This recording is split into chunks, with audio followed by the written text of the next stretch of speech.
Hello and welcome to another video tutorial here on understanding body language, liars, cheats and happy feet. It's Friday morning. I hope you're having a lovely bank holiday weekend.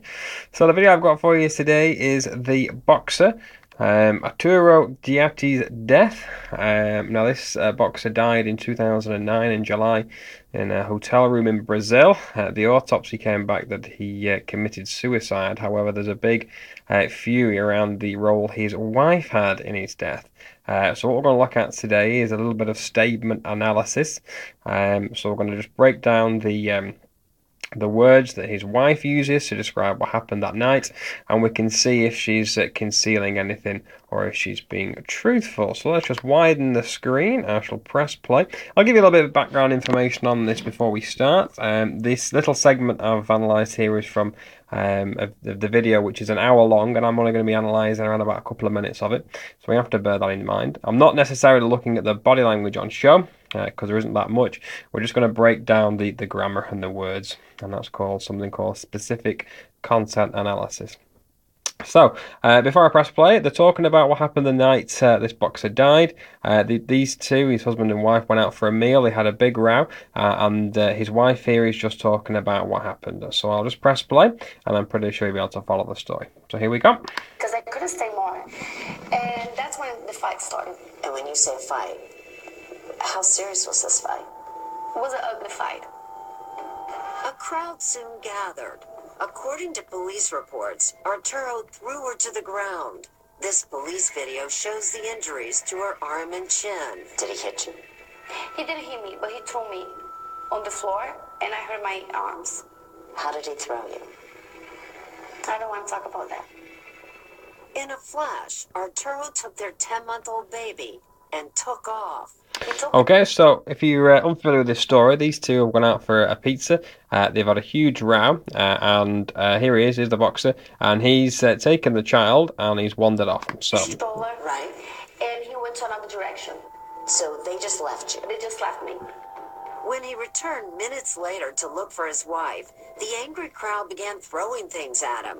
Witnesses say he got hit in the head with a rock and even a bicycle, bleeding from his head and shoulder. And furious, Arturo fought back. People described him as the Incredible Hulk. I believe it was around 2 in the morning. Amanda made her way back to the condo. When Arturo and the baby caught up with her, she says she noticed a cut on the back of her husband's head.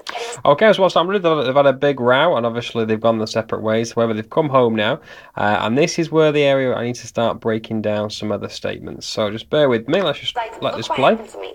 I got in a fight with 4 people in the street, 4 guys.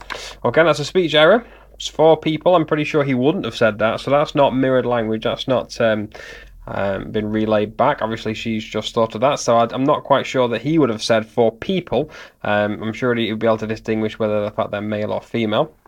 Okay, so something is slightly amiss there. By now, the storm had passed, and Arturo saw for the first time what he had done to his wife.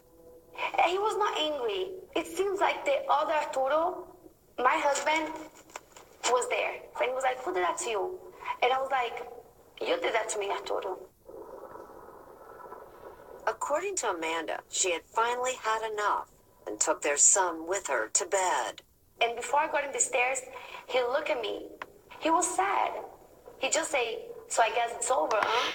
Now, that statement there needs to be broken down, because what she said, their exact words were, before, hang on, let's just rewind it back. So her exact words were... According to Amanda, she had finally had enough and took their son with her to bed. And before I got in the stairs... So before I got to the stairs, okay, so what she's telling us there, she's not at the top of the stairs, she's not on the stairs, so she's anywhere, she could be in the hallway, or she could be in the kitchen, or the little bit of lounge before there, but what she's definitely saying is she's not gone up the stairs yet. Now that's interesting, because... He was sad. He just said, so I guess it's over, huh?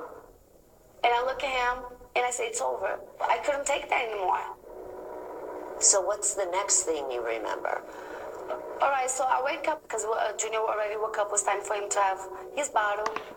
Okay, so what's happened there? That's an example of a text bridge. And that is where she's told us that she was at the bottom of the stairs. and then she's not given us any more indication to what she did, and then now she's asleep and she's just woken up. Okay, so this could be an example of lying by omission, and it's a favorite area of people who are trying to conceal something. Now, in this instance here, obviously that the boxer brought home the baby, so there's no information relayed about who put that baby to sleep, about her getting ready for bed, things like that. So all this kind of information has been missed off. Now that's important because if you watch the rest of this interview, the moments leading up to this bit, her descriptions are rich in detail.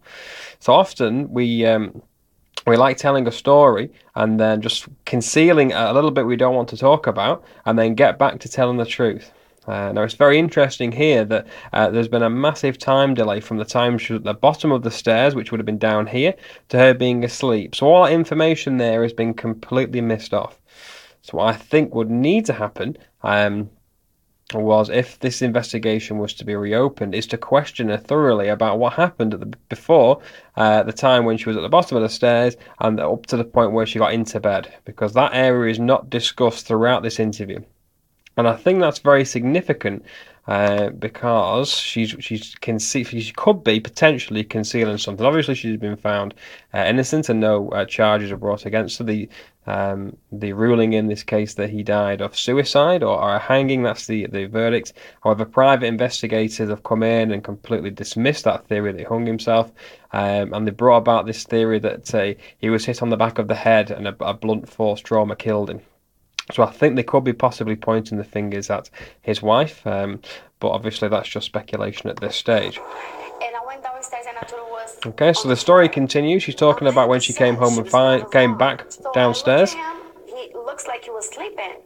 He had often passed out on the floor. Okay, so more often that this story now will be completely truthful. Exactly what happened here will be the truth, because it'd be very difficult for someone to falsify what happened after the event, because you'll have to think about times and places and trying to conceal the actual truth, why to think up a credible story about what happened. And the best way to do that is to just conceal it and just skip over it and hope no one asks about it. So that could be what happened in this situation here, you see. The trouble with this interview now is the suspect starts talking about other things that are not related to this investigation in this case. So I think what's happened here is the interviewer issues interviews again. If anyone watches this, is to press her what happened between the times at the bottom of the stairs and the time when she woke up, because there's a time delay there, a massive time delay, and I think something must have gone on which can help the police in this investigation. So that's what I think's happened in there. Obviously, there's not much body language to show in this one. This is more statement analysis, and it's only a very brief bit of statement we can see there. You see, I'd like to see more of this interview, but again, it's only on for a few minutes, this little segment. So there you go. So anyways, if you'd like to learn more about body language and statement analysis, then please check out my Understanding Body Language, Liars, Cheats and Happy Feet page. You're welcome to join that to learn more about body language and grammar analysis and things like that. I do a lot of work on flirting and dating and detecting deception and things like that. So really interesting posts. So there you go. I'm also on Twitter as well, which is at Body Language UK.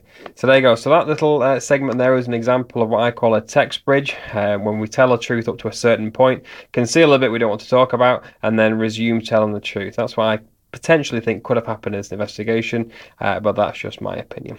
So there we go. So anyway, I hope you enjoyed that video tutorial here on understanding body language, liars, cheats and happy feet, and I look forward to speaking to you all soon. So take care and bye bye for now.